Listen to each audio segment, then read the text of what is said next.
Big Chillin.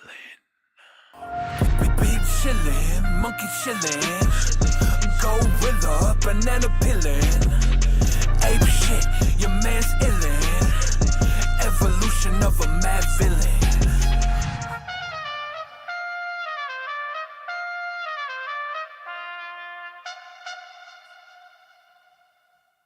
Ladies and gentlemen, boys and girls, children of appropriate ages, it's young Bill Fridge. We're back again with another episode of Big Chillin'. And we are not alone. We're live in studio. We got Jimmy from Jimmy's JamBox. Hello. Hello. I got you right now. I want to say I got the link to our interview we did on your channel in the stream. So after people are done watching this, go watch that interview because I delve into my deep, dark secrets. It's a rare occurrence of me being honest with someone. It won't be today. We're lying all the way through today's episode. Yes, I'm 6'7".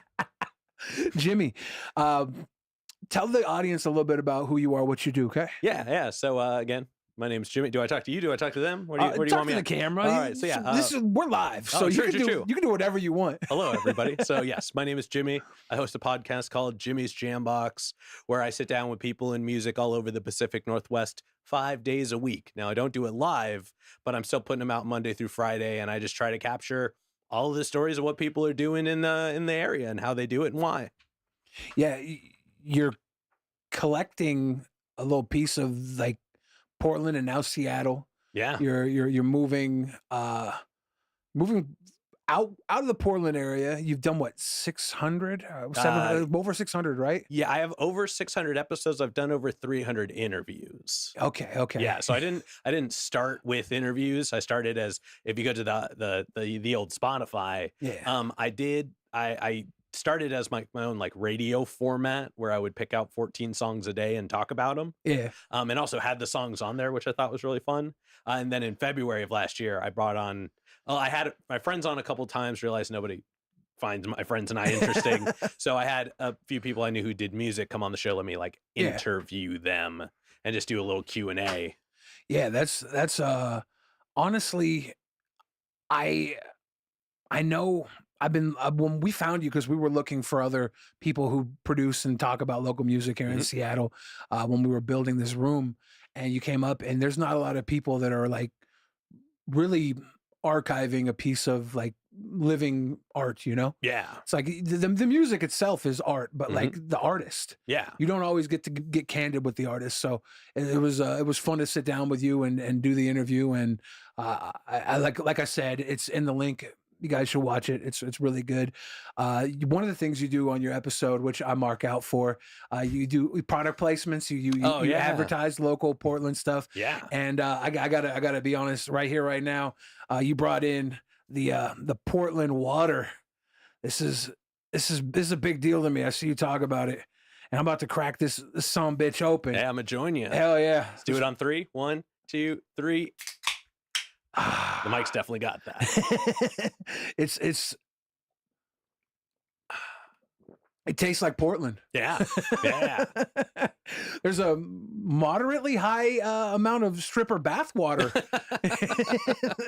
That's actually usually extra. So you got one of the surprise cans. Portland is I guess the highest capita by population for strippers to like I don't know, regular people. Yeah, I mean, not to say strippers aren't regular people. We know they're not. I just don't have to say the amount of strippers to non-strippers. Yes. Yeah, no, I believe they are well known for that. I'm not regular people either, so I can say that about strippers. Fair.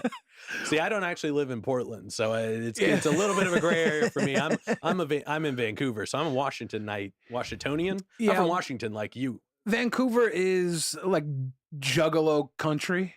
I've noticed a lot of juggalos hailing from Vancouver. I like juggalos.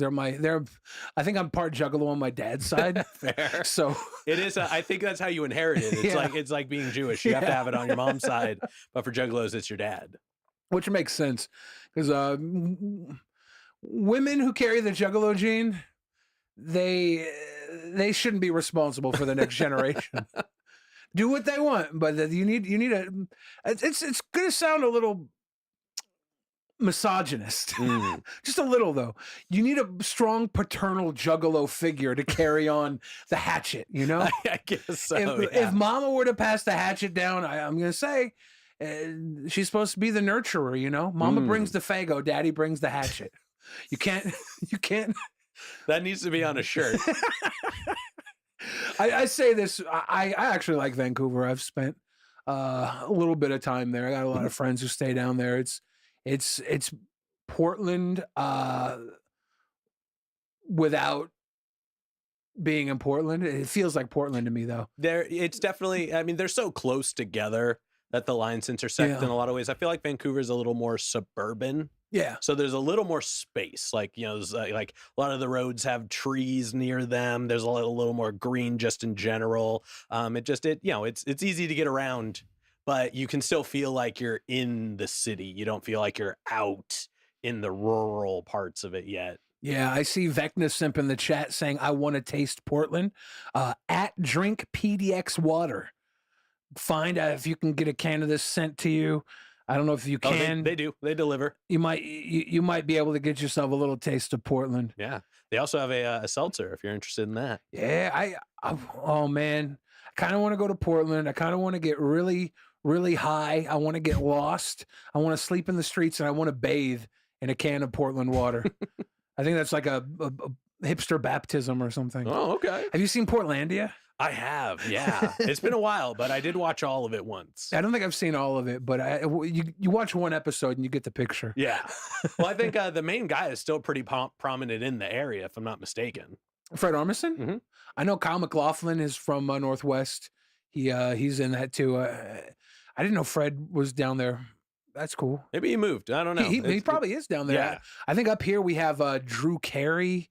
He lived here for a while. Ryan Stiles from the Drew Carey Show had a comedy club up in Bellingham. Oh wow, I didn't know that. Yeah, there's some Northwest comedian roots. Yeah, that's actually there's a handful of them that have come from here that are all pretty funny. Yeah, I think Mitch Hedberg used to perform here at Giggles a lot. Mm-hmm. Giggles is right up the road from where I grew up. And closed down for a while, and it became a strip club called Jiggles. And then I think it came back. I don't remember what it's called now, but it was just a shitty little comedy club. When I was growing up, my dad had a friend, and he was schizophrenic, but he was also wanted to be a comedian. And what an interesting combo. Well, I mean, I think that's kind of all comedians have some sort of issue, and they turn to comedy to like deflect it. Fair. I think that most people say that people use humor for deflection. Very much so. And I think to an extent, yeah, but I think once you get really good at humor, it then becomes like it's no longer a defense; it's an offense. And if you're playing offense, it's no you can't be held back by saying that I'm covering for something. No, I'm actually just an asshole now. I've earned these stripes. Oh, isn't Hans Kim from here? Yeah, Hans Kim, Seattle guy. He a lot of those guys from Kill Tony come up to like the Tacoma Comedy Club and Spokane. They tour here often. Yeah, they're. I think the Killers of Kill Tony are going to be touring around here soon. I think we're going to see them in January. Yeah, I think they're going to be down in my area in January. Okay, should keep an eye out for that. Yeah, I don't get out as much as I like to anymore because I'm old. People watching don't realize I'm in my 20s now. Man, already? Yeah. I lost my puberty. I finally grew out of my puberty. Okay, it's like reverse menopause. Yeah. You go to puberty, then you go to menopause. What's in between? Like happiness? I think there's life. It's just a day job. Yeah. They really do put a hard limit on when you're ripe. Yeah, I guess so. Like, I guess men don't have menopause, right? What do men have? Just erectile dysfunction? Yeah. Midlife crisis. Yeah, well, everybody has midlife crisis, I think. It's not just a man thing, is it? I don't know. It's like, I think there's like a desperate housewife phase that becomes midlife crisis. I'm not a professional. Yeah, I was going to say, I'm not a doctor. But I do like to pretend like I know things. I like to pretend like I'm pretty sure I don't know something, and it works out pretty well. I do the exact opposite. I just stone face, act like what I'm saying is 100% valid. And if it's not, like, I don't care. Wait, so are you saying Pharrell didn't actually make the McDonald's theme song? I mean, so before we went live, we were doing a mic test and we talked about Pharrell making the McDonald's theme song. That's true. Have you seen the new Pharrell movie? No, I haven't yet, although I really want to. Yeah, he filmed the documentary and then like turned it all into a Lego movie. Yep. And I like the Lego movies well enough, and I really like Pharrell. I really like I've heard music good things in general. about it. Oh, I really loved it. I thought it was very fun, very cool, interesting. But they talk about like him doing the McDonald's jingle in it. So Legos don't lie. Yeah, no, I will stand behind. They always tell the truth. If it was like what's the other one? What's the Mega Blocks? Yeah, Mega Block movie. I wouldn't believe that. Mega Block movie might as well be Maga Block movie, right? That'd be a made for TV movie. That would not hit theaters. Mega Block movies are all conspiracy thery films. Yeah. QAnons and like the real truth behind QAnon made with Mega Blocks. I don't like that. No. Although now I am kind of curious about that. I wonder what they would do with it's like flat Earth with Mega Blocks. Well, that would flat Earth would work better with in a block scenario. They don't curve. Yeah. Well, at least does Minecraft is Minecraft a flat Earth? Oh no, it's all cubes. I guess you can. I've seen them make like spherical things in it, but they do still have edges. Yeah. Wow, man. Ooh, we're gonna need to get your top people on this. Yeah. I got a flat Earth theory about Minecraft. This might actually change the game. It's gonna go all the way to the top. I might become a flat earther, but only like in the theory that we live in Minecraft simulation, and that's why we're flat. Okay. If I bring simulation theory into flat Earth theory and tie it in with Minecraft, I think I can get a lot of youth to follow. There's definitely a linear connection between the two. Yeah, I had a buddy. He was a big YouTuber, very big at one point, and he was big Minecraft player. He got into I think psychedelics and stuff, and his mind kind of traveled, and he was convinced that like we were in a simulation and we were living in Minecraft. And very sweet guy, very very nice guy, but he scared me one night. I was at his house, and like usually he's got a ton of people over, and it's a big like mansion, and I was in there. It was just me and him, and it got real weird for a second. I like texted somebody. I was like, "Hey, just in case you don't hear from me in an hour, this is where I'm located right now." And then like I think he kind of realized it was getting kind of out there, and he's like, "Am I kind of out there?" I was like, "Yeah." He's like, "I'll take my medication." Took it within 10 minutes. He was back to normal. We were eating ice cream. I was like, "Damn, medication is awesome." Yeah, man, fast acting too. Yeah, because it got real crazy. But well, glad you're still here. I mean, it would have been an interesting like after my death, like I got murdered at some YouTuber's house. That'd be a cool way to go. You get to haunt a mansion. Yeah, right. Well, today has been all about haunting. I guess so. It came up a few times. Yeah. I'm not mad at I don't believe in ghosts, but I know that I've had like experiences with ghosts as well. Fair. Well, I mean, there was one technically on the screen earlier, I think we saw. Yeah. There's also talk of jump scares that we'll leave off of this one for now because I don't want it to happen during. I like to live this duality where I don't believe in ghosts, but also have like lived experiences with ghosts. So it's like, it doesn't make sense, but like perception is reality, right? At least 90% of it. Yeah. Yeah. If you believe in statistics. So how do you feel about misogyny? I mean, I don't think it's great. Yeah, I'm not pro misogyny. I'm not a fan. But every once in a while, there's like a misogyny take that I can't help but laugh at. And this one's pretty bad. That's why I had to ask you how you feel about misogyny. Okay, well, I'm curious now. I know, right? I'm going to try and say this with tact. I'm going to try and say this seriously. I was reading Twitter, and already off to a strong start. Yeah, it's Elon Musk's Twitter too, right? So this is the after times. This is the Mad Max of social platforms. And I was reading, and there was like some woman talking about how she can't trust men. I don't trust men. Men are terrible. I would rather I think it was a response to the bear. I'd rather be in the woods with a bear, alone in the woods with a bear than with a man. And then this guy responded, "Yeah, I'm sure you have a terrible story about being with a man, but all girls I know also have ghost stories too." And I'm like, I don't think necessarily like makes the women wrong. Yeah. Right? I think ghosts could exist. But that's a good point. If you have a ghost story, I still think men can be sons of bitches. Oh, I mean, for sure. I was going to say, I was like, one, I can definitely believe. One, I don't believe per se, but ghosts can be real. Yeah. You know, I can't prove that they're not. Yeah. I just like the idea that now you're bringing ghosts in to validate your opinion on things. I'm like, where do we stop? Yeah. Well, I mean, hey, on the internet, anything's a reach. You know what I mean? Like, it's all connected somehow. It's like people will use belief in like religion to discount someone's opinion. I think believing in ghosts is a valid way to discount someone's opinion.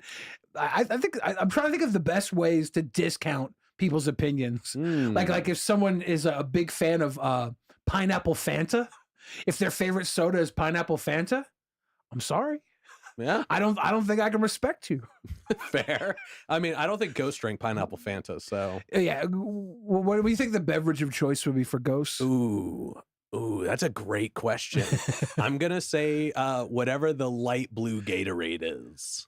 Oh yeah, is that Arctic Chill? Yeah, I think so. I don't actually know the names. I only know the colors. Yeah, light blue Gatorade. Yeah, that's 100% ghost drink. But it's got to be in the sports top version.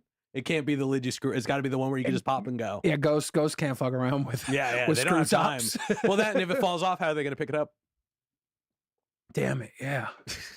I mean, let's look past the fact that they've already picked up the bottle. We're going to ignore that tangibility aspect. But if they drop the cap. What do you think is the most realistic depiction of ghosts in media? That's a good question. I'm going with the ones where it's the people that are in sheets. No, I'm kidding.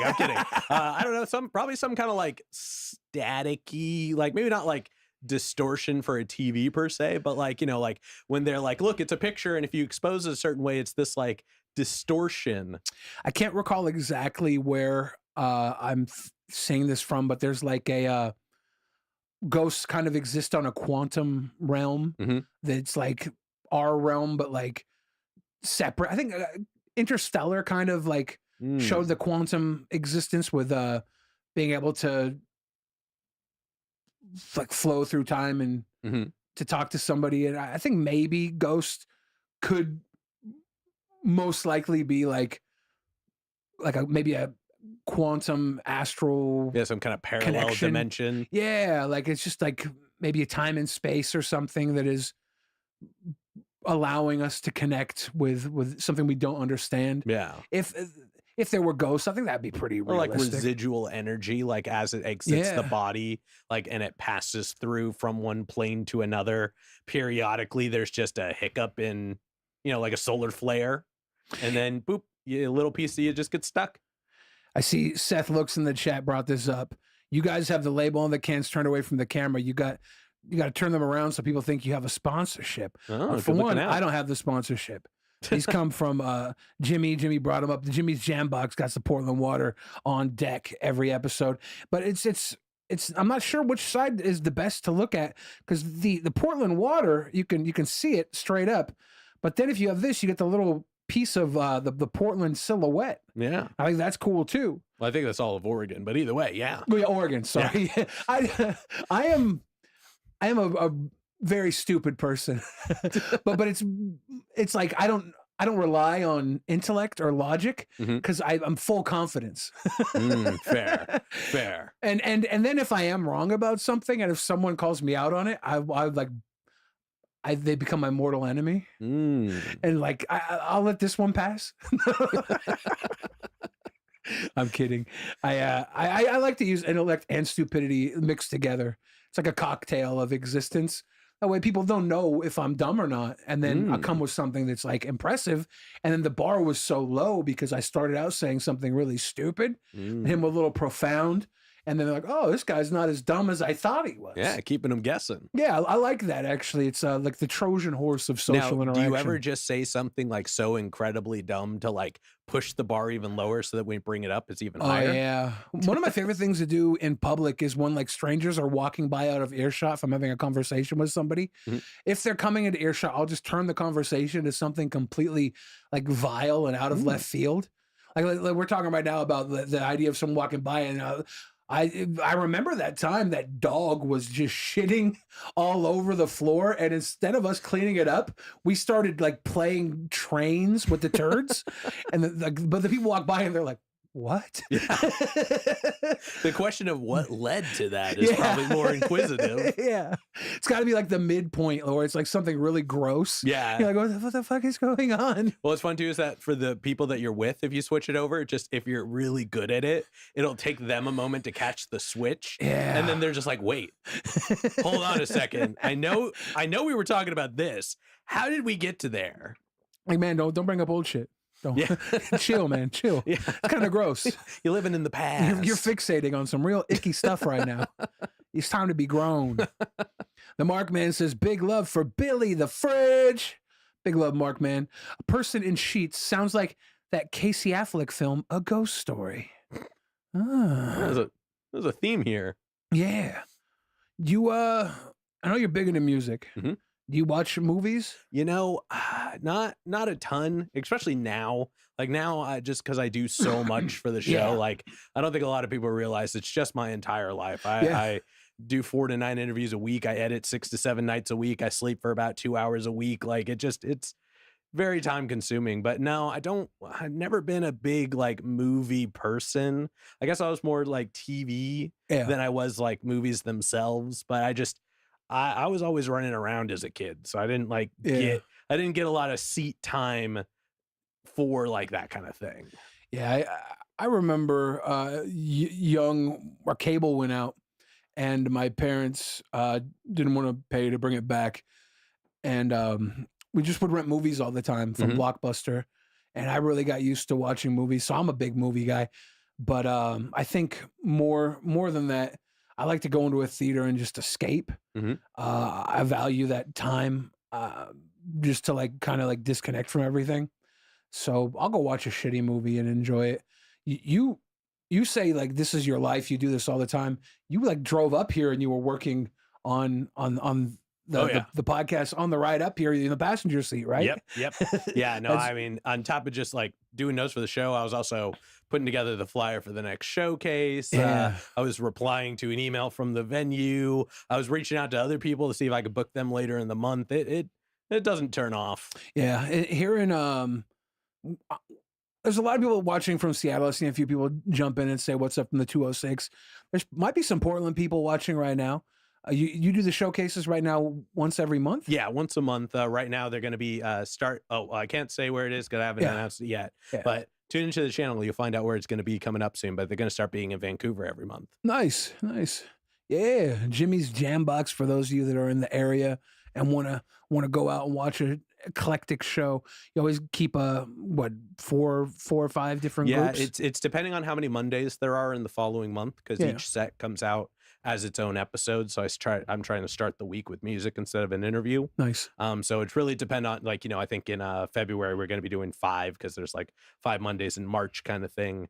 But it's always different music. So each month we're trying to do like wildly different styles from what it was the month before, just because it's fun. I've had so many people in the show I try to pull from past guests, and also I record them and I do all the editing and stuff, and I think it's interesting to be able to record all these different sounds, edit all these different sounds, have to figure out different techniques and approaches every single time. So rather than just be like, I can do this and become insanely good at this one sound, I'd rather try all of them and eventually just kind of figure out what works all of the time.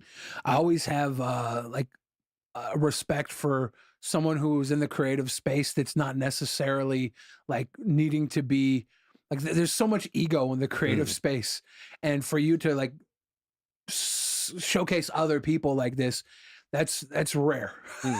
Like I've been part of things where our aim was to showcase other artists, other people. I want to bring people in to like Big Chillin and have conversations with other people to like spread the idea of what's going on. Because in my world, I'm very much ego driven. Billy the Fridge is my brand. It's for better or worse. It's my life, my job, everything.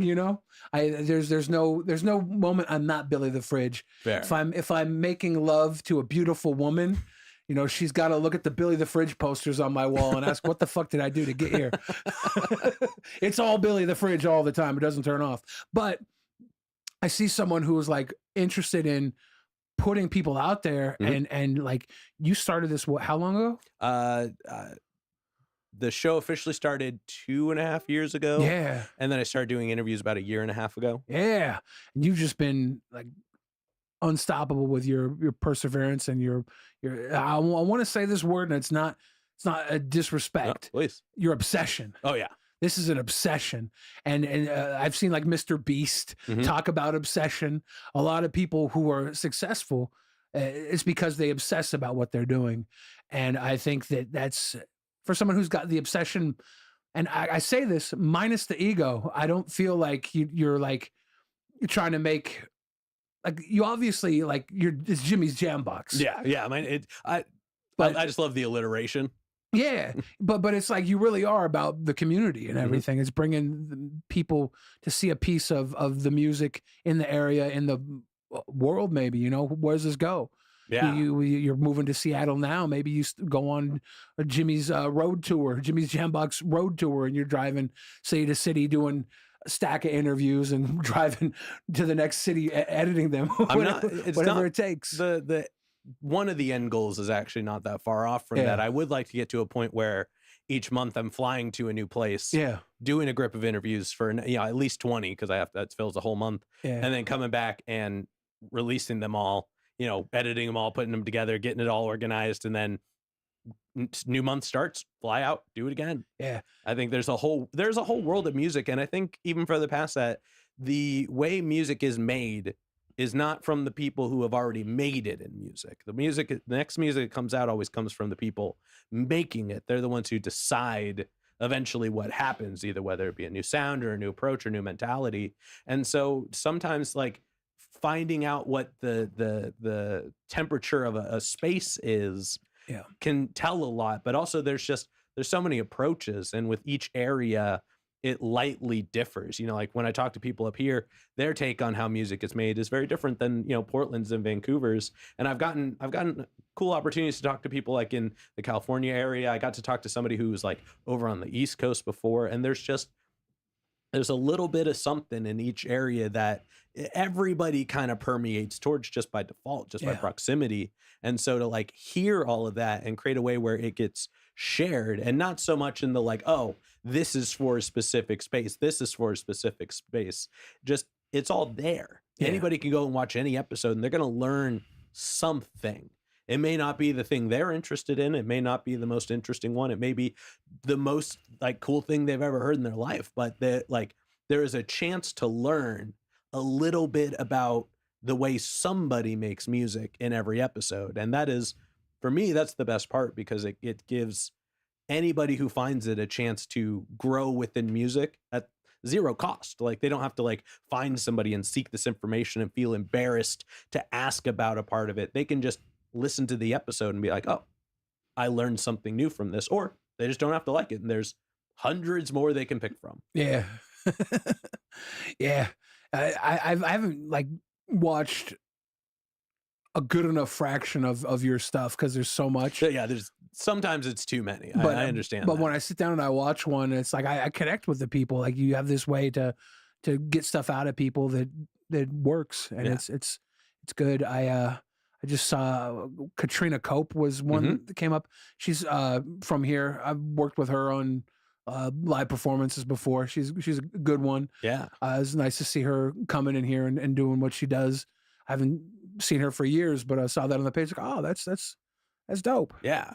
Yeah. Her interview was really interesting too. She has a really cool story, and she's been doing it for a long time. Yeah. So I like all the different walks of life in music. I think that's kind of one of the funnest parts for me to find out, is like, because I talked to a lot of people who've been doing it for a small amount of time. A lot of people have been doing it for a long time. Yeah. And the journeys that lead them to music are also different. That like, you never know when you're going to get somebody who's like, oh, I got shot in the head and then I moved, and then I was about to go somewhere else, and then I got shot in the leg. And I know that seems like a very obscure reference, but that's basically a real story. Yeah. And so like, it's just like, it's interesting how much like people can be brought to music through things that are just so outside of it, how many people have like had no musical background, heavily musical backgrounds, like families who've done it, families who haven't, and like everything in between. It's just there's a lot that can come from just the knowledge of that journey that really has nothing to do with like what happens afterwards. Yeah. And so that view in particular, I think, is really interesting. And there's so much from it. I could talk about it forever. I don't want to bogart your show here. Yeah, it's a little glimpse into what you do though, and I definitely wanted to have you on so people could venture into that world if they're interested. I got a lot of people who are fans because of the music, and there's a lot of people I know that listen to me, and their depth of like music knowledge is so beyond mine. I'm not that deep into music. I don't I grew up with like the radio, you know. So like growing up, my dad's listening to the oldies. I know all like the stuff that's like mainstream. Yeah. But and then like I get into hip hop in the 2000s, late 90s type thing.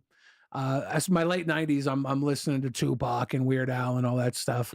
And then I get into the 2000s and I start to get a little more underground with my rap stuff. But that's because I'm like mixed in with these people, you know. This is my contemporaries almost. So I kind of let the music always come to me. I haven't gone and searched out stuff because I have an abundance of music, you know. But it was never like I'm so into this, I want to find more and more. It's like I'm in this and it's just going to come to me. So like when you give this platform to meet local musicians, see who they are, it's like kind of reminds me of how I take in music now anyways. I go to Spotify and I just I let the algorithm drive me to where I'm going. That's how I find my new music. Yeah. And this is a cool way to find musicians. You know, you hear someone on Jimmy's JamBox, then all of a sudden you're looking up their music like, I like this. Yeah. Yeah, no, I'm in the same boat as you. I every day on my way to work, I put on a random album that I just find by scrolling through Spotify randomly, and I just put it on, and fingers crossed that it's good. But for the 20 to 40 minutes that I'm going to work, it's what's gonna be on. Yeah. So it's a cool, like, I appreciate that Spotify has created that outlet, because it's one of those things where it's like there's a lot of grief about like streaming music, and I understandably so. I think tangible music has its place still, but to be able to like just find something and let it permeate your day at no cost. Like, you don't have to go to the record store to find it anymore. You don't have to like buy something just because you thought the cover was cool just to find out it's not good at all. Like, you can just, and if I find something I like, I just throw it in there and I listen to it when I go somewhere where I can just sit and listen to music. So I'm like, all right, let me double check that album I heard on the way to work today, now that I'm home from work, and I can just decompress with it. Yeah. I want to switch over a little bit because when we talked last time, you brought up your love of comedy. Yes, and I know we share that. We both watch Kill Tony, and how far does your reach of comedy go? Like, what do you get into? So it's a weird one because I haven't seen a lot of live comedy in my life, unfortunately. But I basically raised myself on Comedy Central Presents. Yeah, we were not the richest family growing up. You know, we did okay. Like, you know, we didn't starve or anything like that, but we didn't have a billion fancy things. But my dad was like the lord of eBay. So we got a TiVo, like when we rightfully shouldn't have had one. Yeah. And so, you know, they were TiVoing all the normal stuff, like Gilmore Girls, One Tree Hill, Picket Fences, you name it. And I TiVoed every single episode of Comedy Central Presents. Yeah. Every single one. So from like, I want to say 2006 to like 2010, every episode. It just, even if it was reruns, I would rewatch it. And then one day I stumbled onto the like late night Comedy Central comedy stand-up, the live and uncut. Yeah. And I saw David Grier. Okay. And that was the first time I'd ever seen like unhinged comedy. And I was just like, oh my God, this is incredible. Like, it just like the way to like command the room, the way to make the jokes, the way to make people laugh, and like the connection between things, the callbacks, it all made like, it was really interesting to me. And so I've always kept tabs on it. Like I usually right around this time, we're about to get into it. I do what I call my yearly Netflix pilgrimage. Oh yeah, where I go and watch every comedy special that's come out for the year. Wow. And so it's like a 2-month period where I just binge everything that's on Netflix to catch up. Do you do that like while you're doing other stuff like editing, or do you focus on it? Yes and no. Like I think it depends. Like if it's somebody I know, I'm going to watch it for sure. Like I'm going to sit down, I'm going to make the time for it. If it's one that I'm like not too familiar with, I'll give it a few minutes. And if it's not something that like grabs me immediately, I'm still going to leave it on, but I'm like, all right, maybe I should make use of this time just in case I have to turn it off halfway through, which rarely happens. I usually end up like going back to it, but I try to like capture those moments and see what's going on. And then I really, I was never big on podcasts. I hate to dispel that. I didn't actually experience a podcast for the first time until 3 months into my show. Okay. And now it's only comedy podcasts. So like Bad Friends, We Might Be Drunk, obviously Kill Tony, Stavi's World. That's basically, and Are You Garbage? Yeah. Those are the only things I even watch now. Yeah, I like comedy podcasts because I can kind of have them on in the background when I'm, I don't know, like sorting through. I do a lot of Magic the Gathering, deck building, and then like also selling cards because I just want to get new ones or want to get rid of some of the stuff I have.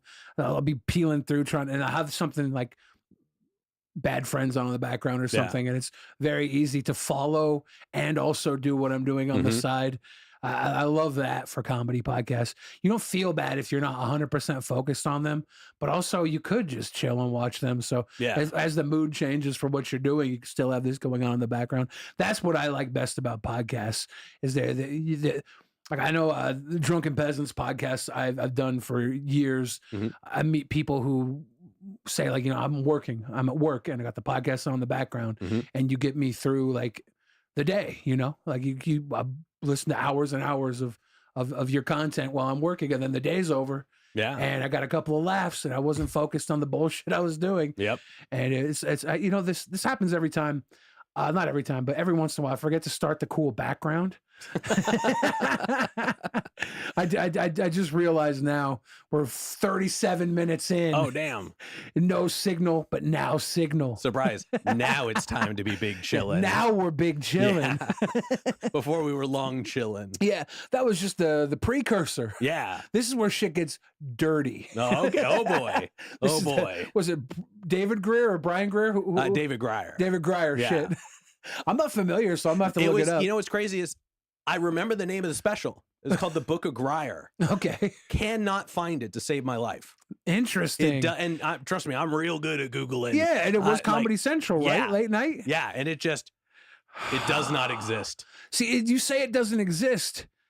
I'll look for something and I can't find it. And then all of a sudden, someone I'm watching, I'll bring it up on a stream, and someone I'm watching will DM me a link to it. I'm like, well, what the if somebody hell? wants to, I would greatly appreciate it. But I have looked real hard. And through my time watching comedy podcasts, I have found that Comedy Central will just ditch stuff.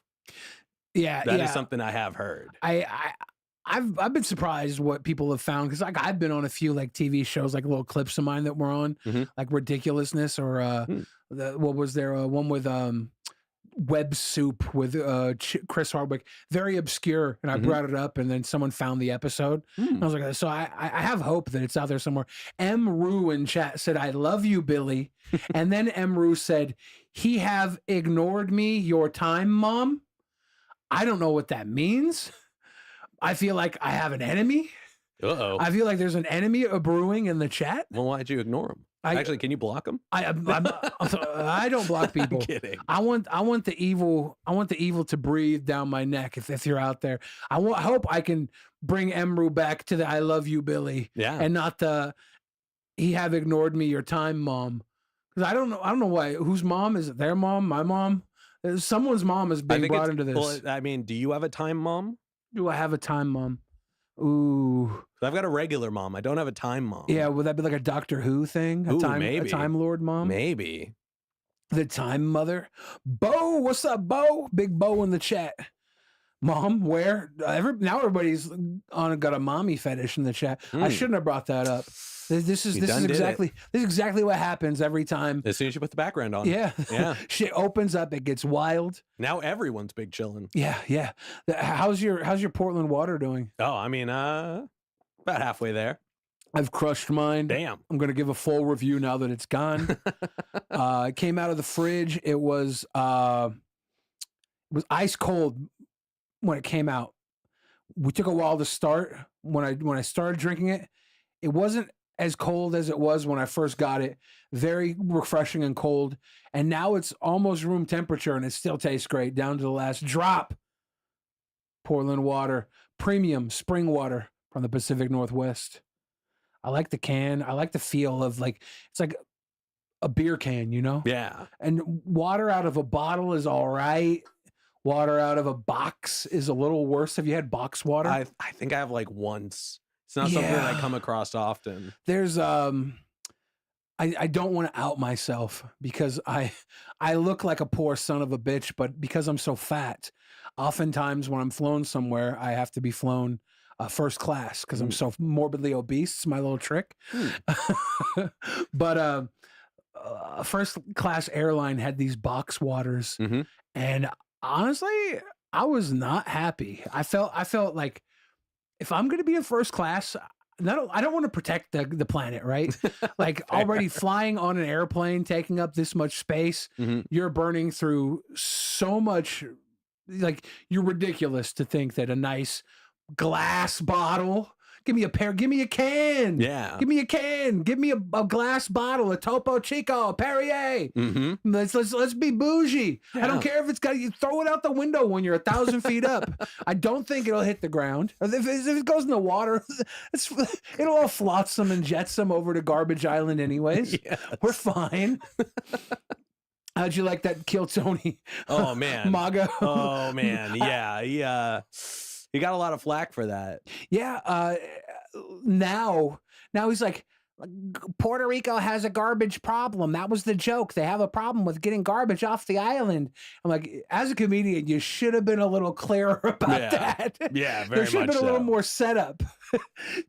Or maybe you left the ambiguity there to piss people off. I mean, he is well known for the shaking up the structure a little bit. He really likes to, and I mean, granted, everybody and his mother told him that maybe that wasn't the best bit to lead or to put in that particular set. Yeah. But also I don't think he was the best person to have in that particular place. You know what I mean? They did not know what they were doing when they brought him on there. Yeah.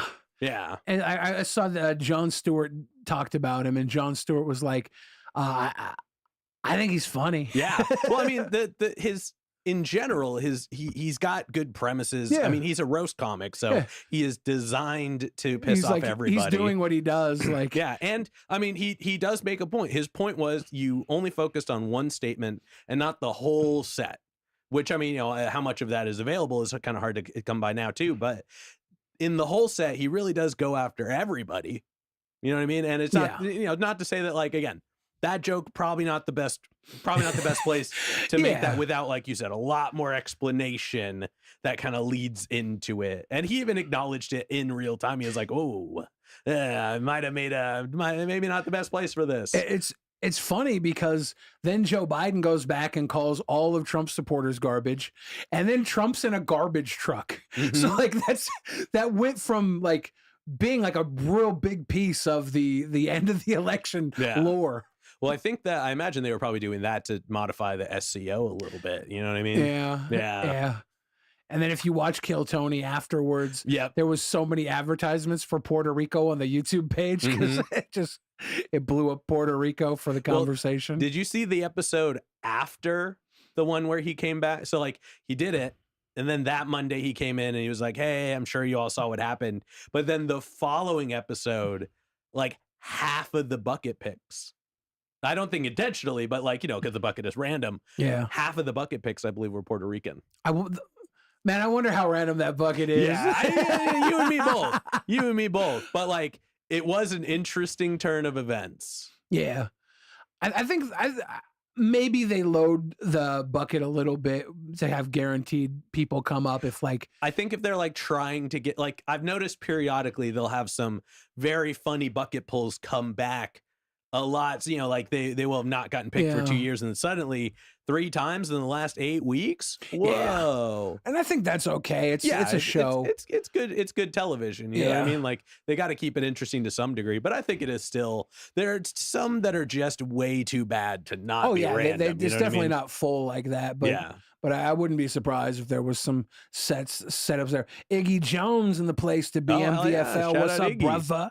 Iggy actually sat in that chair you're sitting in and had a little bit of a cry. Oh yeah. Hey, Iggy is also he's been on my show. Yeah, I think that might be how we got connected to you. I think that is how Isaac ended up reaching out. He was like, "Hey, MVFL, these guys." I was like, "Yeah." Iggy Jones has an actual rivalry with Seth Looks in my chat. Seth Looks, good guy, viewer, buddy of mine. Iggy, what did you say? Fuck you, Iggy, to Seth Looks? Then Seth Looks took it personally.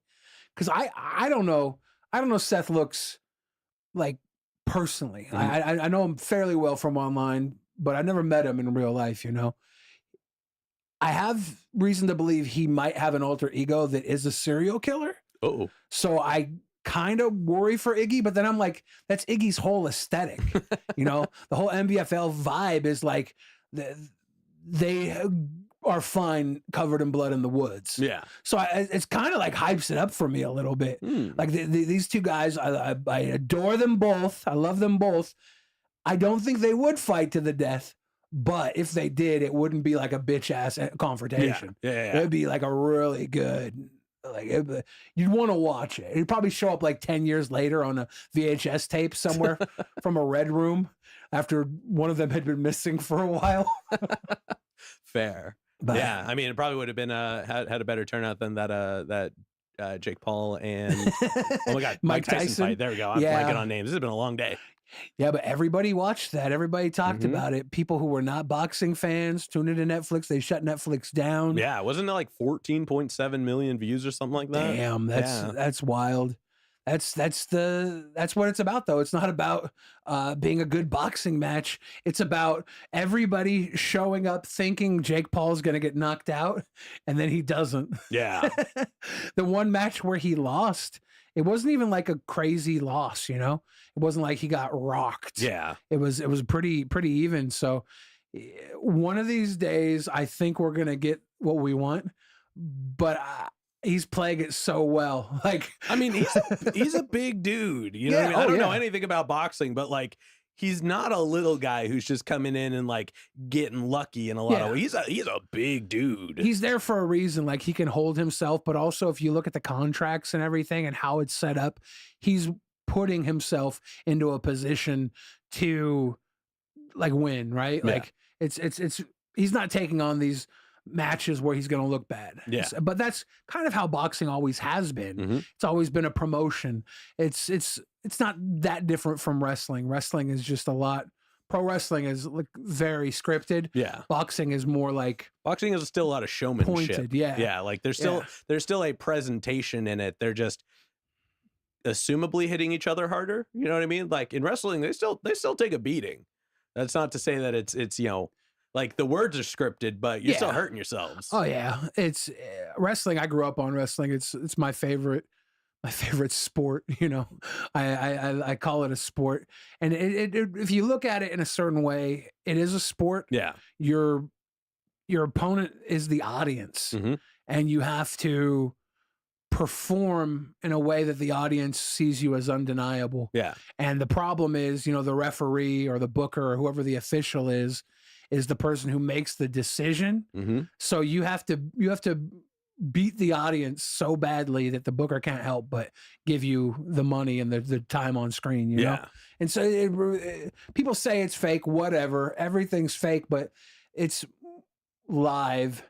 It's in the moment, week by week, show by show. You are commanding this audience and you're riding a wave that is just impossible to quantify. Yeah. Like, there's so many things going on, and most wrestlers are fucking idiots. I wanted to be a pro wrestler. I trained up in Canada a little bit.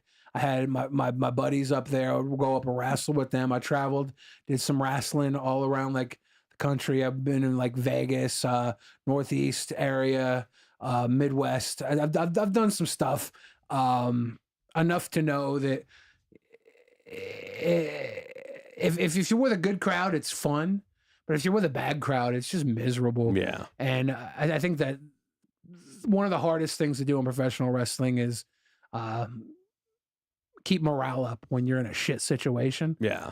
And that's why I respect those guys. Their bodies and everything on the line. That's one thing. They knew what they signed up for. Mm-hmm. But the longevity it takes to eat shit and then have to still push out something that the audience is going to eat up. Yeah. Because you're being fed shit and you have to turn that shit into something that is palatable to an audience, Yeah. You come out, you're dressed up like a fucking turkey or something, and you got to become, I don't know, the Undertaker. Yeah. I don't watch a ton of Theo Von's podcast. Yeah. But every now and then when I like see somebody who interests me, I'm like curious about. Yeah. And one I was curious about and actually gave a really like cool insight into some of the more like business elements of wrestling was Hulk Hogan's episode. Yeah. Now I'm not a Hulkamaniac, you know what I mean? I was as a kid. Yeah, but like, I like definitely he was the wrestler I knew the most. Yeah, other than like, The Rock, who is now in everything. Oh yeah. And he talks a lot about the differences, the dynamics and things like that. And I thought it was really I thought it was interesting to hear his journey of how he like goes from like the good guy to the villain and how he like went and did wrestling in Japan and just like some of the like inner workings of it. And that just gave me kind of a different light and made it a little more understandable as far as like, oh, the way this stuff is written is still like, it is meant to be perceived, but some of it is decidable by the people themselves and not just like the federation. Oh, it takes a lot of the person who is portraying the character to take it to the next level and shine, it takes maybe a broken person to be a really good wrestler. Yeah. Cause you got like the shows with The Rock, John Cena, Batista, they go to Hollywood and they just kill it in Hollywood. Right. Yeah. It's probably not the best place to make $1 million in pro wrestling. If you're entertaining, there's probably much better paths to make $1 million, but it's almost like a drug when you get out there and the audience is cheering you on. The same thing when you're on stage doing music or doing comedy. That live rush is something else. And maybe that is your way to perform, is to just be brutal and be convincing and energetic and charismatic. Maybe you don't have a hour-long stand-up set in you or a golden album. Maybe all you have is dusting your knuckles across some fat guy's face and then laying on top of him while you're sweating, Yeah. But it's art. Iggy in the chat says, favorite wrestlers all time and currently. Do you have an all time? Do you have a current? That's what I'm saying. I'm not from the world of wrestling, so I wouldn't be able to name two. I think I've named 2 of the 3 I know total. So it's like I didn't get to grow up with it. Like I didn't get to grow up with wrestling. I didn't get to grow up with South Park. I didn't get to grow up with The Simpsons. Like, oh wow, yeah, that was just. Were you like Jehovah's Witness? No, it just you had a TiVo. Yeah, well, it's just like my parents were just like, no, that stuff is nonsense. But they were right. It was pulling teeth getting to watch like cartoons in general. So I think there was some parts to it there. But yeah, I just like all of that stuff. Like really, they're just like don't watch that. And so I just didn't really get to. And by the time I was old enough to like watch wrestling for myself, I didn't get it. You know what I mean? Like I didn't know the names of the people. Like half the kids that I went to school with that were super into it, I just didn't connect with. So it just didn't work for me by the time I got there. Yeah. So unfortunately, I don't really know too many to be able to list any favorites. Yeah. My all time, just for Iggy, my all time Kevin Nash, Mankind, Kevin Nash, Mick Foley are up there as my all time. It's hard for me to choose between the two of them. if I had to, it'd probably be Kevin Nash because he was the champion when I was 12. You know, you have this thing when you're a kid, when wrestling is still real, when everything is real, it ingrains in you. Kevin Nash was that guy, Diesel, when I was a kid. And then now I was a big fan of Daniel Bryan, but he retired about a month ago. So I don't know who my number one now is. Give him it's hard to say now. I don't watch wrestling as much. Fair. I might as well just say The Rock, because I go see his movies the most. John Cena. Oh, I forgot he was in it too. Yeah. There we go. I know 4 of them. Yeah, John Cena is a brilliant guy, very talented. He's a politician. Yeah. In his mind, there's a reason why he was at the top. He was willing to do the work and do what it takes behind the scene to bury people. You know, you gotta be able to work the shovel when you're in that position. If someone's coming up and you think they might take your spot and you're not ready to lose it, you gotta be a son of a bitch. Fair. But I see people in the chat still arguing between Iggy and Seth.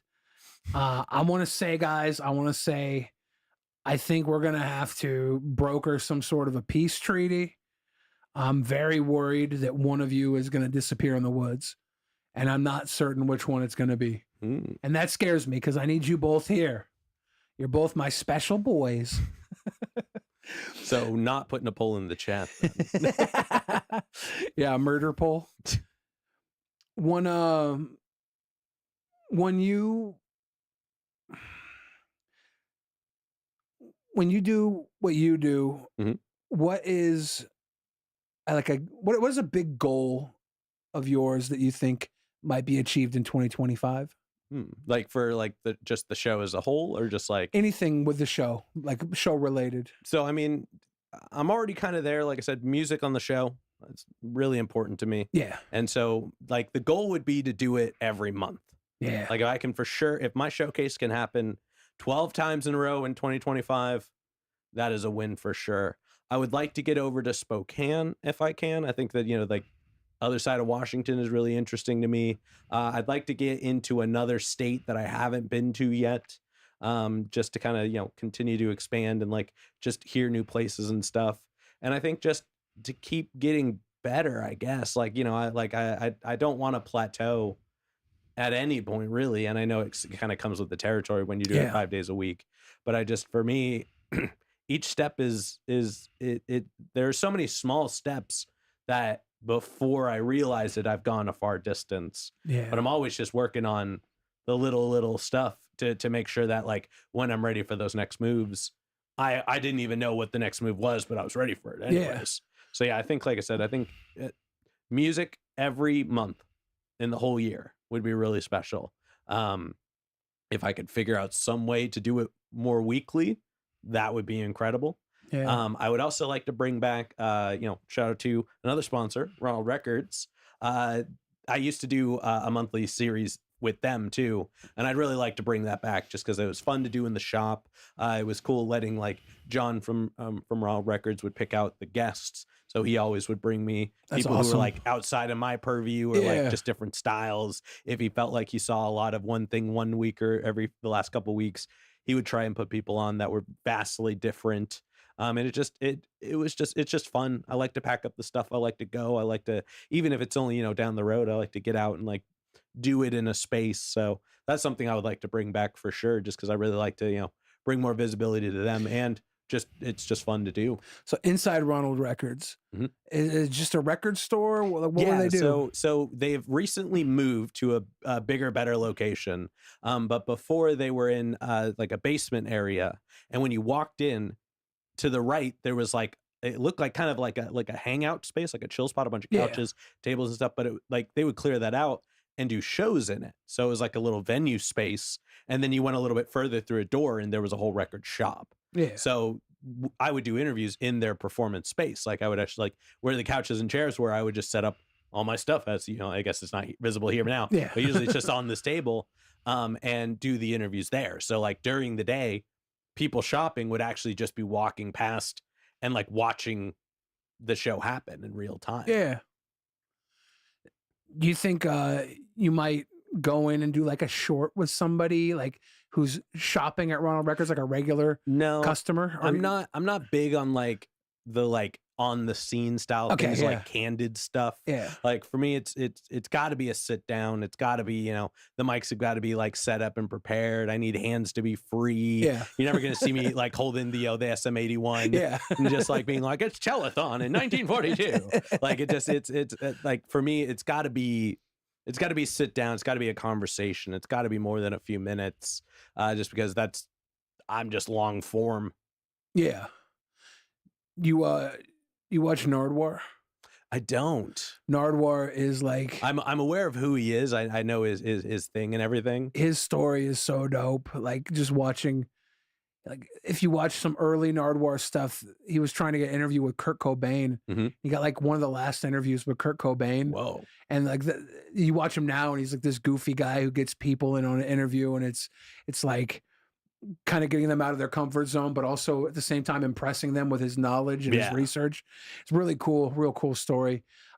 Is there someone who you look at in interviewing that like impresses you, or it's not exactly, because like growing up, I didn't like interviews. Yeah. Because they weren't asking the questions I wanted to know. You know, somebody would come on and they'd be like, "Oh, you just got back from Australia. How was the food?"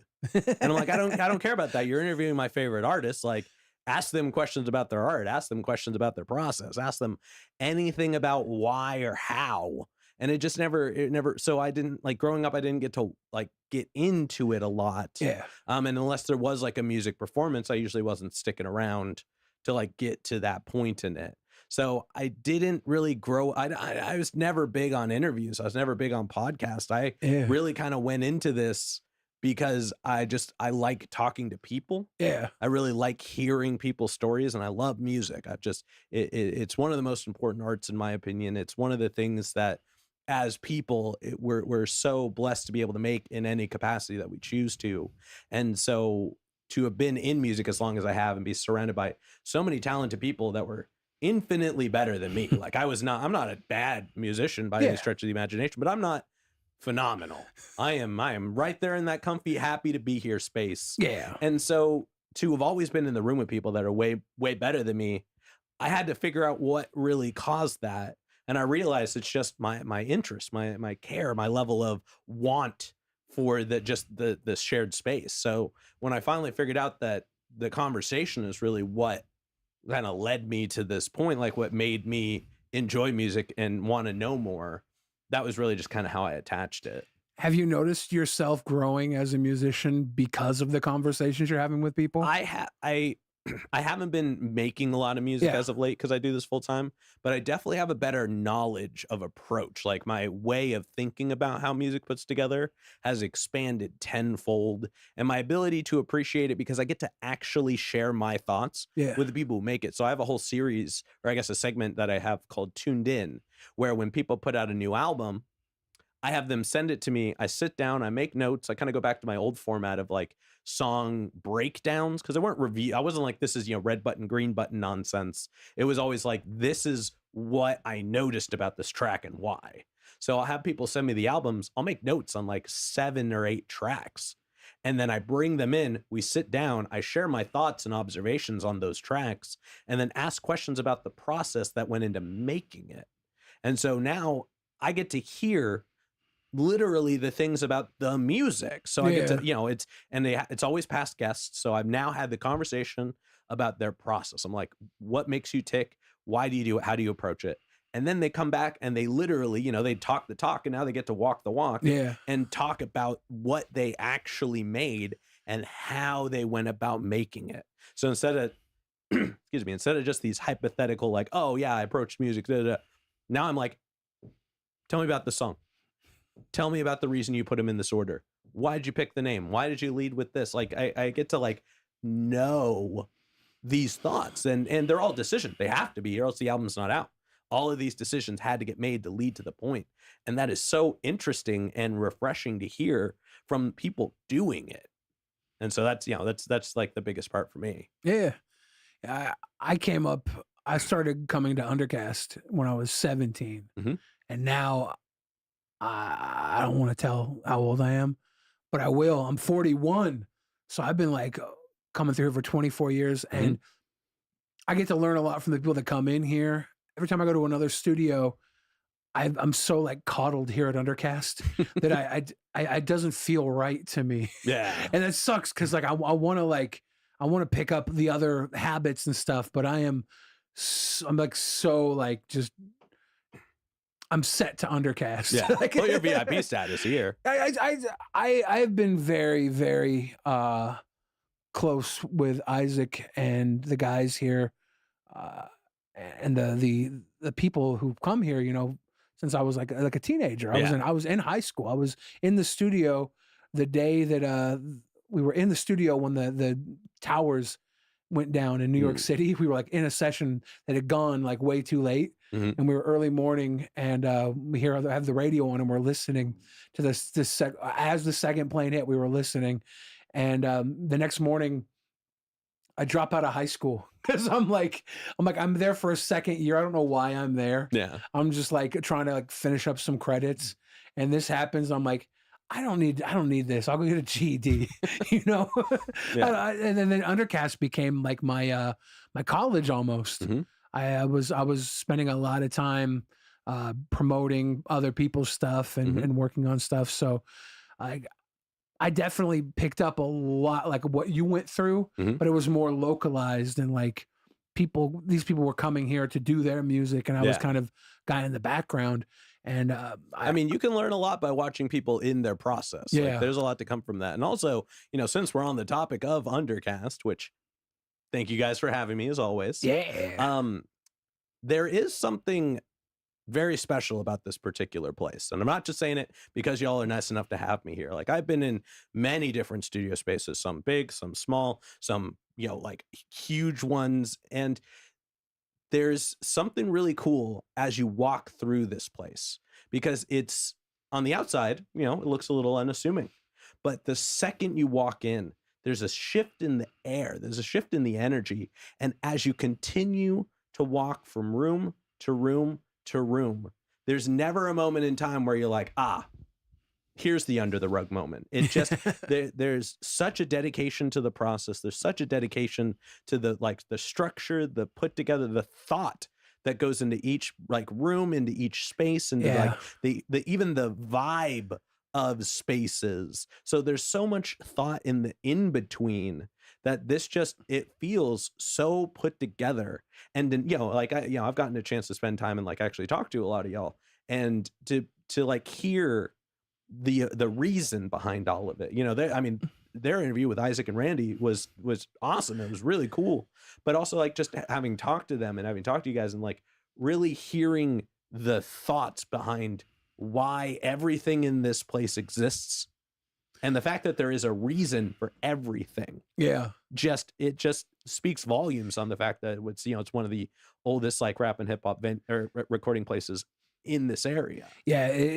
It's funny because every step of the way, like you said, nothing under the rug, every step of the way was built out of necessity. They say, was necessity is the mother of invention. Is that that's the line? And Undercast started as a skateboard ramp in Isaac's backyard, and he wanted to turn it into a rock amphitheater stage for his rock band, and then turned it into a recording booth, and then we're turning it into a full studio, and then we're turning it into moving to a new property and taking a house, and now it's a table. Yeah. This used to be Isaac's bedroom, and honestly, I gotta say, I'm sure it saw more action than Big Chillin is not as dirty as I want it to be. I want this table to become a bed. I want to bring in sick people who want to do sick stuff. OnlyFans. I don't. Gonna say you got to make it one of those rotating heart-shaped beds. That would be cute. We've been talking about bringing in some of the streetwalkers from 99, like soft white underbelly style. But I don't think that we could do it as dark. I feel like it would get really goofy. And also, I don't know how to approach them without looking like a creep. And I don't think they would want to do this. But if they're watching, if there's any nice streetwalker women who want to come in and be on the podcast, we have beverages. My buddy, have you met Ken? I have not. Yeah, he's really one of the driving forces around this room. He wanted to put something together and utilize it for like podcast and everything. And he's always thinking of ideas, and that was one idea. He was like, man, because if you look on YouTube, they have people who just drive down 99 with cameras and they get millions of views because of all the girls, and everybody's got a story, right? Yeah. So maybe there is something to tap into there, but I don't know if I can. Yeah, I think it takes a certain approach. Yeah. I don't know if I'm that guy. People are suggesting that I am Jelly Roll.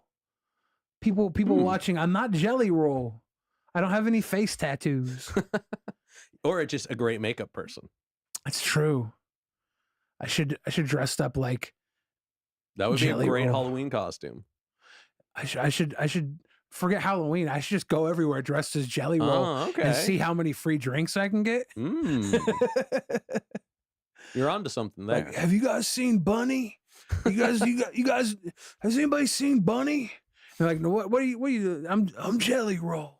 And they'd be like, oh, here's a drink. Here's an entire 6-foot sandwich.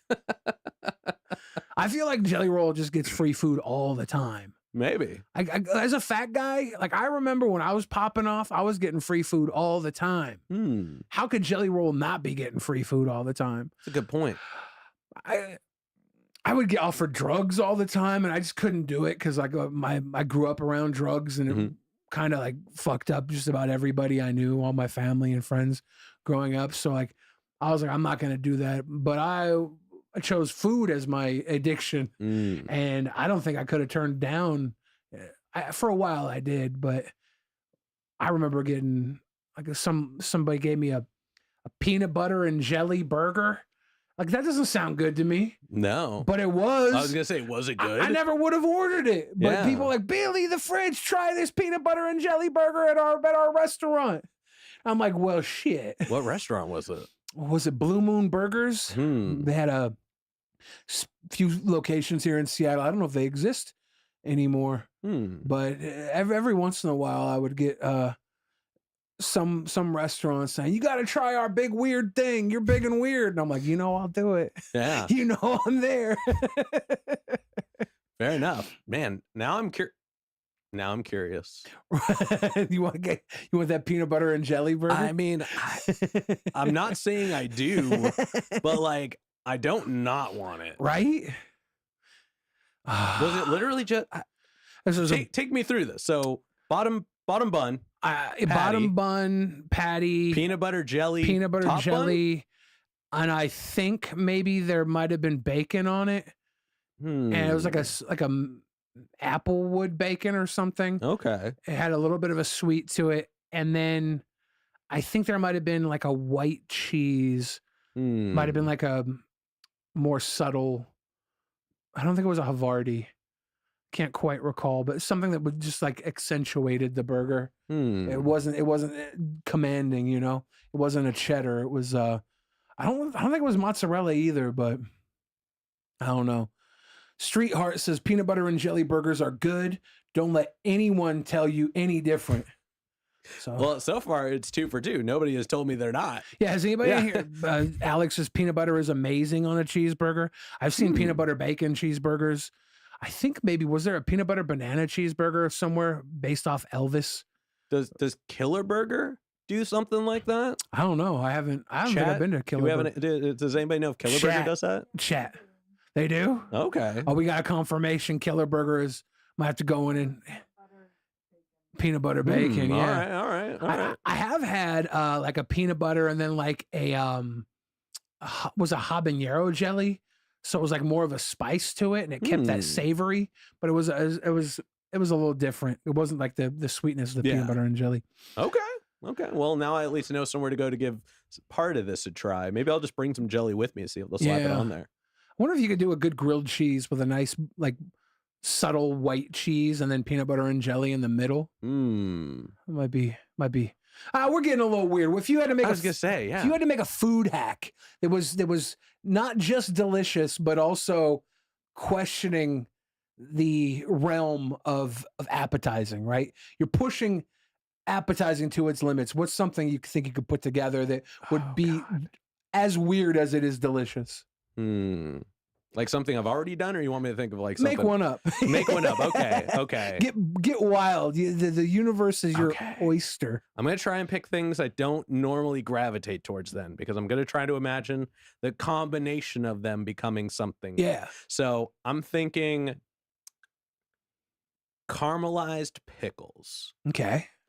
And then once you got that, keep them warm. You want to heat them up. Vanilla ice cream.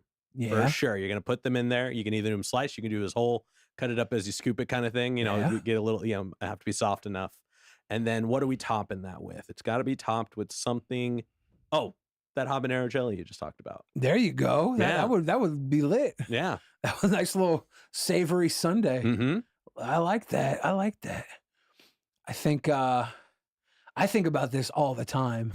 Fair. Give me an ingredient and I'll try and ooh. My heart says mayo. Mayo. All right, let's take mayonnaise. Let's use the mayonnaise as a glaze. Mm-hmm. We're going to glaze a brownie, a chocolate brownie, glazed with mayonnaise and bacon. Now, is the bacon just there to save it? Or are you really imagining? I think with the mayonnaise, I need something. Maybe it's peanut butter and mayo mixed together with the bacon. Okay. Maybe it becomes like a aioli. Yeah. A peanut butter aioli. Yeah, like an abstract fry sauce almost. On a brownie. I think that it's got to be on a brownie for some reason. Maybe a blondie, actually. Okay, there we go. There we go. Yeah. Because I was feeling like the brownie is already going to be rich texture. Yeah. I like the texture in my mind. I was thinking texture. So probably a blondie. Okay. Or maybe on some cornbread. I don't know. Cornbread always falls apart. I think brownie is the right texture for that. Yeah. That's fucking dumb. I like yours better. Hold on. I gotta say, this isn't one that I've tried. Okay. This is one that I've heard. You could try it if you want. It's very simple. But cream cheese on a steak. On a steak? Yeah, somebody said that. I have not tried it. I'm a big fan. I put cream cheese on my waffles. Cream cheese on Eggos all day.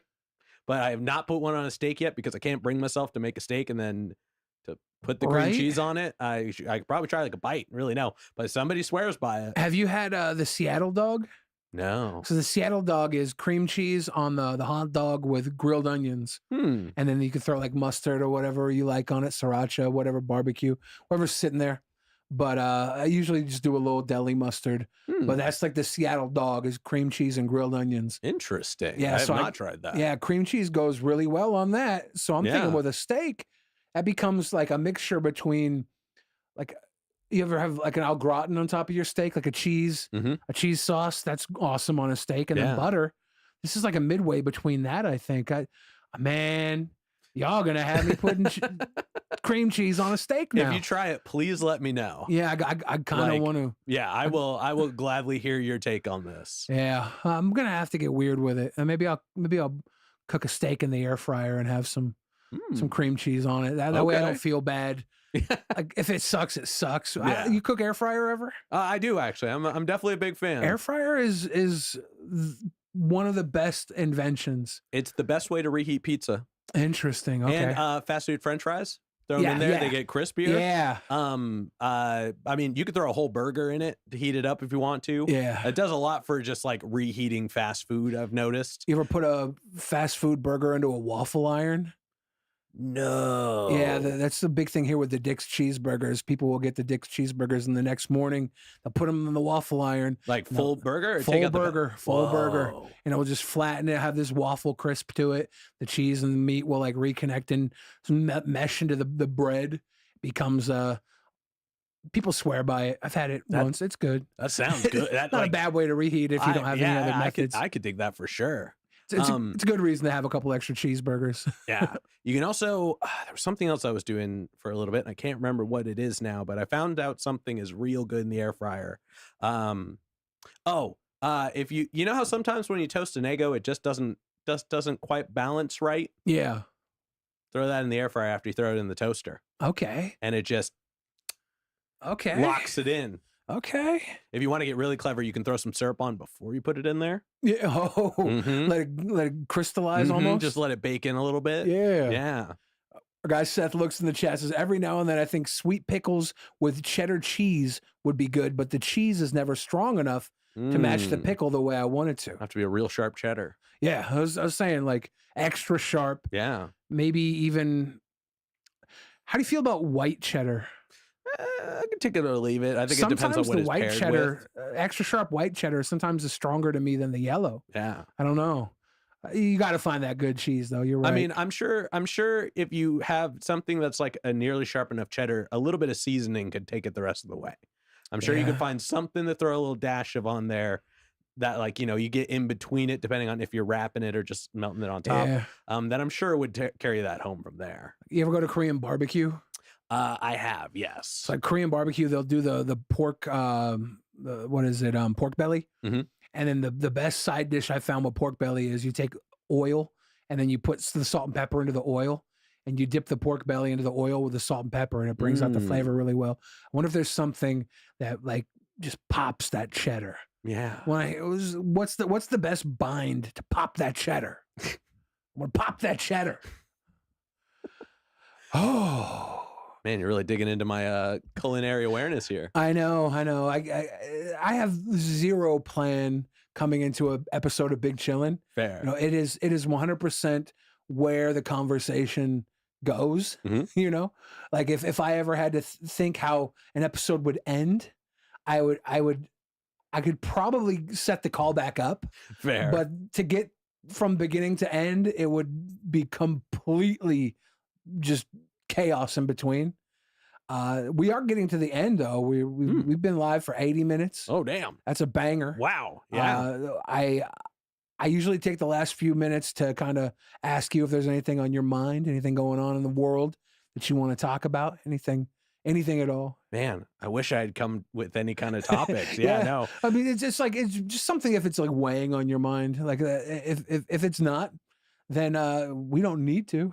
No, yeah, like I hate to say it, but I'm just working all the time, so I don't. That's good though. That's where you want to be. Wandering minds are usually wandering for a reason. They're looking for something, Yeah. And they say everybody's looking for something. Some of them want to use you. Some of them want to abuse you. But if you know what you want, some of them want to get used by you. Yes. If you know what you want, though, you're not looking for anything. You found it. Yeah. And I think it's very rare for people to have what they want in this world. Like everybody seems to be chasing something, Man, I guess we need an outgoing topic. I'll put it here. I recently realized that this is like for sure what I'm going to do. Yeah. And, it's your whole life, literally from like middle school. They're like, you got to think about your future. You got to think about this. And then high school ends and they're like, okay, what are you going to do? Yeah. You got to figure it out and start doing it. And there's no way to know. There's no way to know. Like if I would have never picked this as like the thing that works the best for me, hosting was so far out of the realm of what I would have done as a person. So to have had the realization, like a physical moment where I was just like, oh my God, I figured it out. I figured out not so much the like, this is it. This is how I make my billions. Yeah. But to like hit the moment where I'm like, oh, I have found the thing that I am meant to do. And the capacity is up to me. Yeah. Like what it becomes from here is entirely my design. Yeah. And, that, like each time I have an idea, I'm like, does it work? Yes or no? And if it's yes, I do. And if it's no, why not? And then I try to change it to a yes, and then I go do it. Yeah. And that's never how things were presented to me as a kid. They were always like, oh, you got to put in the tough work. You got to grind to do these dumb things. You got to like take 18 billion credits to do this. Yeah. So to be able to find something that is my design, to be able to find something that every time I want to do something, it's a viable option, and if it's not, getting there is. That's really special. I think, it is not something everybody has, because a lot of us fixate on the primary aspect. Like if I had stayed making music, I probably would not have gotten there. Like as like I said before, as a musical artist, I am not the top. Yeah. I never will be. And that's fine. Like I've always enjoyed it. But to now find something that like I know I can excel in, just need enough time. Need enough time. I haven't even been doing it 3 full years yet. So to be able to like actually find something that I can lock in on and be willing to give my free time to, I don't have free time anymore because I fill it with something I'm proud of. Yeah. That is cool. It is really special. So that I don't know where I'm going with that. It kind of attached to what you're saying. If you need an out, there it is. Everybody figure out what makes you feel good and do it because it's special. Yeah. Yeah. I think I was lucky. I learned that very young. I was like 5 and I made my, like, maybe I was 6. I don't know. I was a little kid. I made my cousin just laugh till he almost pissed himself. I was like, okay, I'm going to do this more often. Yep. It's like, I like that. I like to make people laugh. I like to make people happy. So my life has always been an extension of that, whether it was going to become music. I didn't think that at first. I thought I was going to be a pro wrestler. I was like, oh, I'm going to be a superstar wrestler. That's my future. I'm going to make everybody excited and happy. And, I've lived my version of that moment that I had with my cousin when he was a little kid every day, every day I'm a little bit of that with somebody somewhere.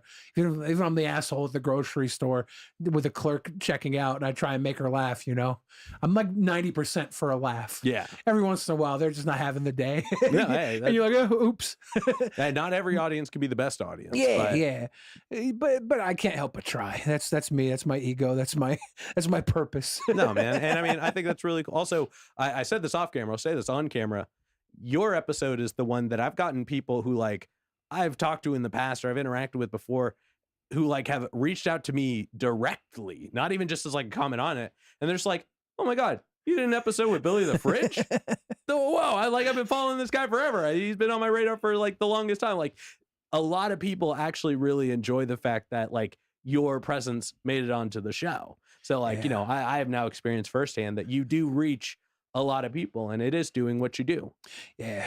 And it's dedication, like you said, obsession, dedication. Like if I'm not working towards reaching people with what I am and what I'm doing, I'm thinking about why the fuck am I not doing it? You know, that's why I think I like going to movies, because it's an excuse for me to just visualize and chill out. But also while I'm watching a movie, I'm thinking in my head, how's this going? How they create this? Why is this created?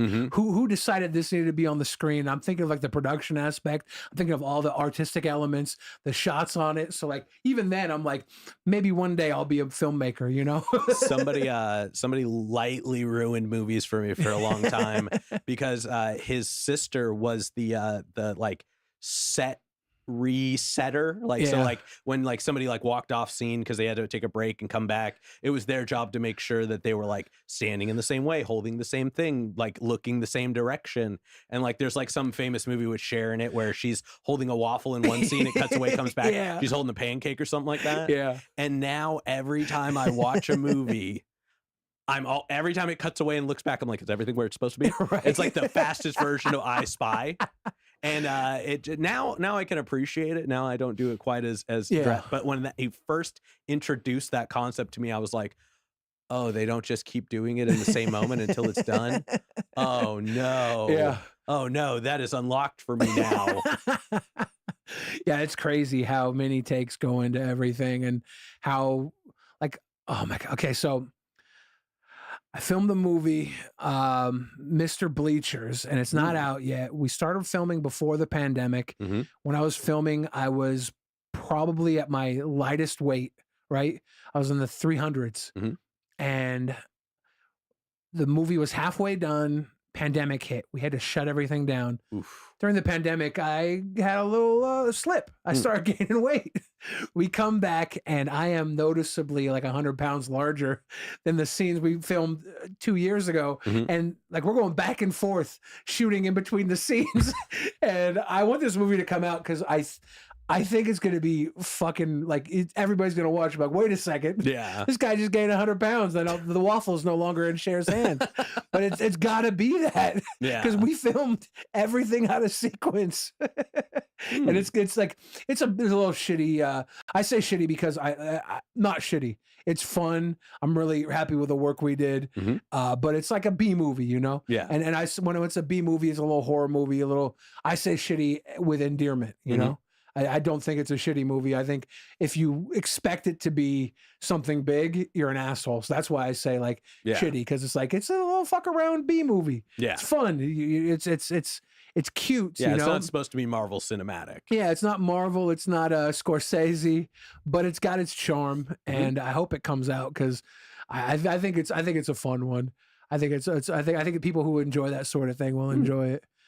It's the title character, Mr. Bleachers, is this almost like gaunt, clownish milkman looking character, and he speaks like he's from like trad times, like "Hey Billy," and he is an imaginary friend of this little kid, and the kid gets locked up for like a crazy murder. It was Mr. Bleachers, but then the kid comes out and he thinks he's fixed, but things go rough and Mr. Bleachers makes his way back out. Dang it, Mr. Bleachers.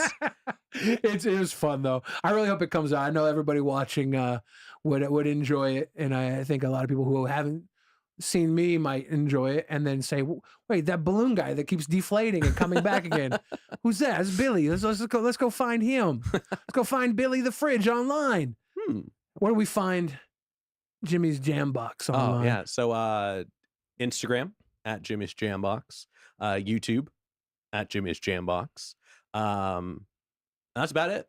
All right. I stay as far away from social media as humanly possible, with the exception of the things that are needed to make it possible. Yeah, that's cool though. I am at Billy the Fridge, and this is Big Chillin', ladies and gentlemen. Jimmy's JamBox, thank you again for coming on. Thank you so much for having me. And we'll be back again sooner than later. I know it's been a minute. I was doing some things. Good night, everybody. Bye. Bow, bow, bow.